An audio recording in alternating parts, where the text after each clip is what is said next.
Di sana for there are three that testify, the spirit, the water and the blood, and there are three and the three are in agreement. Setengah-setengah Injil itu diletakkan terjemahan, dan di sana terdapat tiga yang menjadi saksi di langit dan di bumi, iaitu ayah, iaitu Tuhan Bapa, Anak dan Rohul Kudus, dan adalah ketiga-tiga itu satu adanya. Di mana mengikut pengkaji-pengkaji di dalam Injil, di dalam yang mengkaji berkenaan dengan kitab-kitab manuskrip Bible yang lama, antaranya apa yang disebut di dalam New International Version disebut dengan jelas di bawah ini, disebut bahawa apa yang dinyatakan, bahawa terdapat tiga yang menjadi saksi di langit, di bumi, yang menjadi saksi di langit, iaitu ayah, Anak dan juga Rohul Kudus, dan adalah ketiga-tiga itu satu adanya, di mana kesaksian ini tidak pernah dijumpai dalam mana-mana manuskrip Greek sebelum daripada kurun yang ke-16.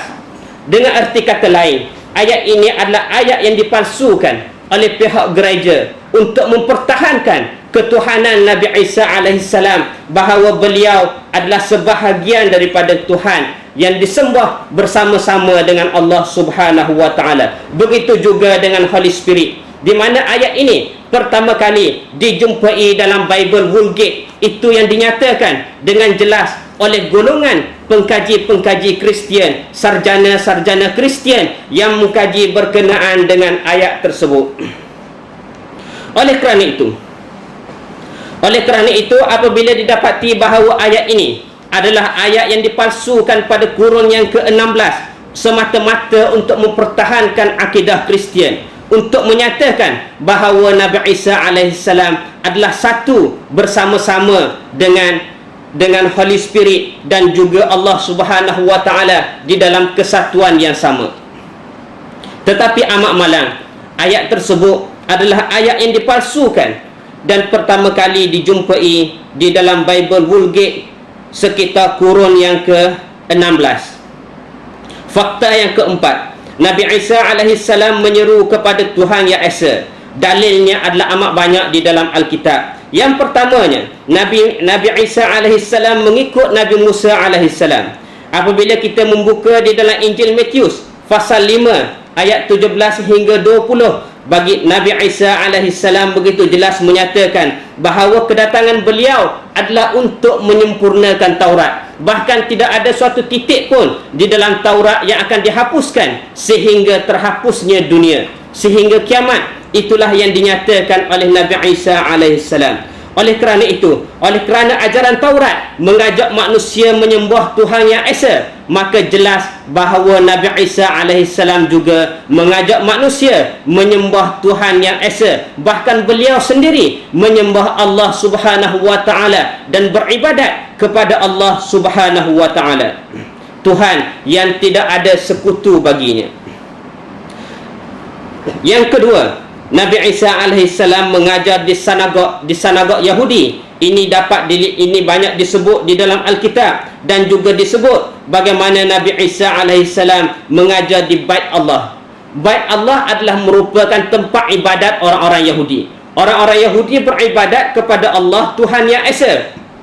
Oleh kerana itu, apabila Nabi Isa alaihissalam hampir setiap hari beliau berada di Bait Allah, beliau mengajar manusia di Bait Allah, yang mana orang-orang Yahudi menyembah Allah Yang Esa sebagaimana arahan, sebagaimana ajaran kitab Taurat kepada Nabi Musa alaihissalam. Oleh kerana itu adalah amat mustahil Yesus tersebut telah mengajar ajaran Trinity kepada pengikut-pengikutnya yang terdiri di kalangan orang-orang Yahudi supaya menyembah Allah tiga dalam satu, Trinity. Itu adalah satu perkara yang amat mustahil, yang tidak pernah dicatatkan di dalam mana-mana ayat di dalam Bible bahawa Nabi Isa alaihissalam menyeru kepada Tuhan yang lain selain daripada Allah Yang Esa.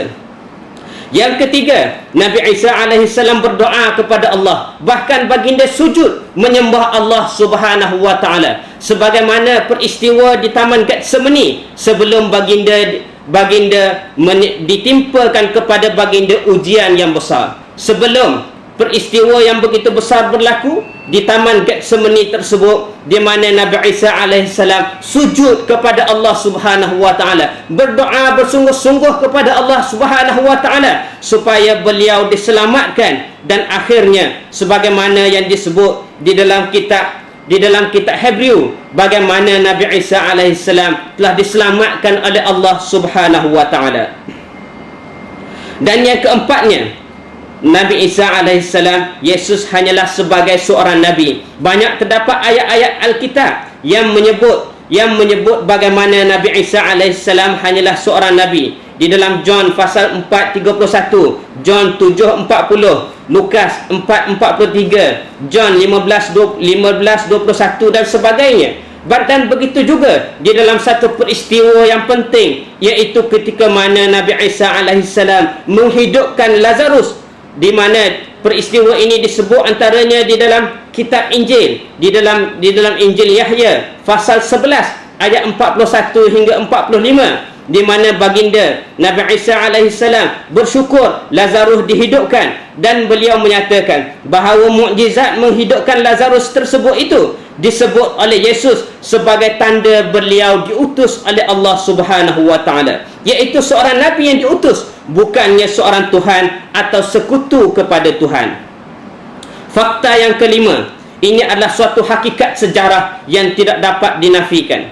Hakikat sejarah membuktikan dan mencatatkan bahawa Trinity adalah ajaran yang timbul pada kurun yang keempat. Ini boleh kita lihat di dalam buku-buku sejarah awal Kristian, begitu juga dalam ensiklopedia Britannica dan pelbagai lagi ensiklopedia yang lain, di mana amat jelas bahawa ajaran Trinity adalah ajaran yang timbul pada kurun yang keempat dan menjadi suatu ajaran yang sistematik selepas daripada itu. Oleh kerana itu, amat jelas bahawa pengikut awal Nabi Isa alaihissalam, Yesus menyembah Allah yang esa dan tidak menyekutukannya dengan segala sesuatu yang lain. Berpuluh generasi awal Kristian hidup dan mati tanpa mengetahui atau mendengar apa itu Trinity. Perkataan Trinity tidak terdapat di dalam Alkitab. Ianya hanya disebut oleh golongan-golongan Kristian selepas daripada Nabi Isa alaihissalam beratus-ratus tahun lamanya. Generasi awal tidak mengetahui apa itu Trinity. Bahkan mereka tidak pernah mendengar perkataan Trinity tersebut. Apa yang mereka tahu bahawa Allah ialah Tuhan yang esa, yang tidak ada sekutu baginya.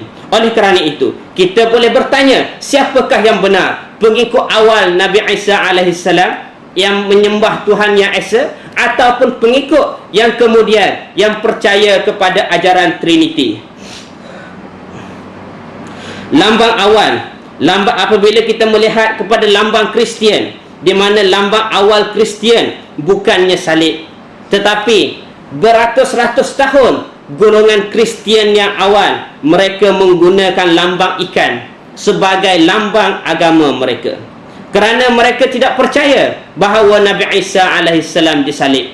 Mereka tidak percaya bahawa Nabi Isa alaihissalam dibunuh. Bahkan yang dibunuh itu adalah seorang pengkhianat yang telah mengkhianati Nabi Isa alaihissalam. Bahkan apabila kita mengkaji hakikat sejarah, kita akan merasa amat terkejut bagaimana salib sebenarnya adalah merupakan lambang bagi agama mitra, agama rasmi bagi kerajaan Roman, bagi Empayar Rom pada ketika itu, sebelum mereka menganut agama Kristian. Di mana di antara salib yang dijumpai adalah salib yang terkenal, antaranya adalah salib mitra yang dijumpai di Tuam, Ireland. Di situ dijumpai suatu salib yang jelas menunjukkan seseorang telah disalib pada salib tersebut, tetapi orang tersebut bukannya Yesus, kerana salib ini dibuat sebelum lahirnya Yesus ke dunia, sebelum lahirnya Nabi Isa alaihissalam.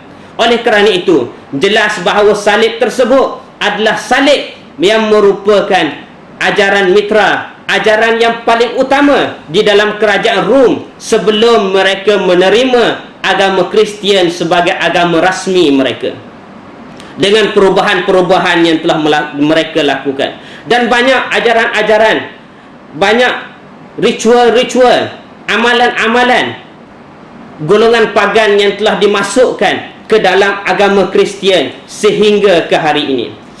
Inilah lambang salib mitra. Lambang salib mitra di mana seorang lambang salib, kemudian terdapat bulatan di belakangnya. Bulatan di belakangnya itu adalah lambang bagi matahari. Dan ada seseorang yang disalib. Orang yang disalib itu ialah Tuhan Mitra. Tuhan Mitra yang mana memakai mahkota. Tetapi mahkota itu bukannya mahkota yang dipakai oleh, yang didakwa yang pernah dipakai oleh Yesus, tetapi ianya adalah mahkota Farsi dan mempunyai janggut sebagaimana janggut orang-orang Farsi. Kerana ajaran Mitra adalah berasal daripada ajaran Farsi, bukannya datang daripada ajaran yang dibawa oleh Nabi Isa alaihissalam. Oleh kerana itu, amat jelas kepada kita bukti-bukti sejarah yang menunjukkan bahawa agama Kristian yang ada pada hari ini adalah agama yang telah bercampur dengan ajaran Mitra yang merupakan ajaran utama sebelum kelahiran Nabi Isa alaihissalam bagi Maharaja Rom dan juga bagi sebuah empayar Rom yang begitu besar, yang amat berkuasa pada ketika itu. Dan seterusnya, dosa warisan. Fakta yang keenam, dosa warisan bukanlah ajaran Nabi Isa alaihissalam. Dalilnya, kanak-kanak menikmati kerajaan Allah. Ini disebut di dalam Injil Lukas 18 pasal 18, 15 hingga 17. Begitu juga dalam Injil Matthew pasal 19 ayat 13 hingga 15. Markus pasal 10, 13 hingga 16, di mana Nabi Isa alaihissalam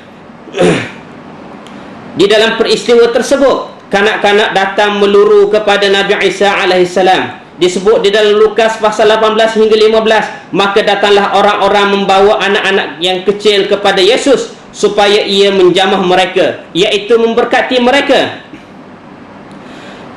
Lalu melihat itu, murid-muridnya memarahi orang-orang tersebut, menghalang kanak-kanak tersebut daripada menghampiri Yesus. Tetapi Yesus memandang mereka, memanggil mereka dan berkata, biarkanlah anak-anak itu datang kepadaku dan jangan kamu menghalangi mereka, sebab orang-orang seperti itulah yang menikmati kerajaan Allah. Aku berkata kepadamu, sesungguhnya barang siapa yang tidak menyambut kerajaan Allah seperti seorang anak kecil yang suci daripada dosa, ia tidak akan masuk ke dalamnya. Nabi Isa alaihissalam menyatakan, sesiapa tidak menyambut kerajaan Allah seperti seorang anak kecil, ia tidak akan masuk ke dalamnya. Jelas bahawa Nabi Isa alaihissalam menyatakan kanak-kanak bukannya golongan yang berdosa. Kanak-kanak lahir dengan tidak membawa apa-apa dosa. Oleh kerana itulah mereka merupakan golongan yang menikmati kerajaan Allah Subhanahu wa taala. Dapatkah kita bayangkan, sekiranya isteri kita melahirkan seorang bayi, lalu kita memangku bayi tersebut dan melihat ke wajah bayi yang baru lahir, yang baru dalam masa beberapa jam atau mungkin masa beberapa hari, kita melihat kepada bayi tersebut, adakah hati kita dapat menerima bahawa bayi yang begitu kecil, yang baru dilahirkan itu telah menanggung sebesar-besar dosa yang tidak dapat diampunkan? Adakah naluri kita, perasaan kita boleh menerima hakikat tersebut, boleh menerima bahawa bayi tersebut telah menanggung sebesar-besar dosa yang tidak dapat diampunkan, melainkan dengan penebusan dosa sebagaimana yang diajar oleh agama Kristian pada hari ini? Dapatkah kita menilai perkara tersebut? Apatah lagi, penebusan dosa itu sebenarnya bukan daripada ajaran Kristian, tetapi ianya adalah daripada ajaran Mitra yang berlaku, yang merupakan ajaran utama kerajaan Roman sebelum daripada lahirnya Nabi Isa alaihissalam.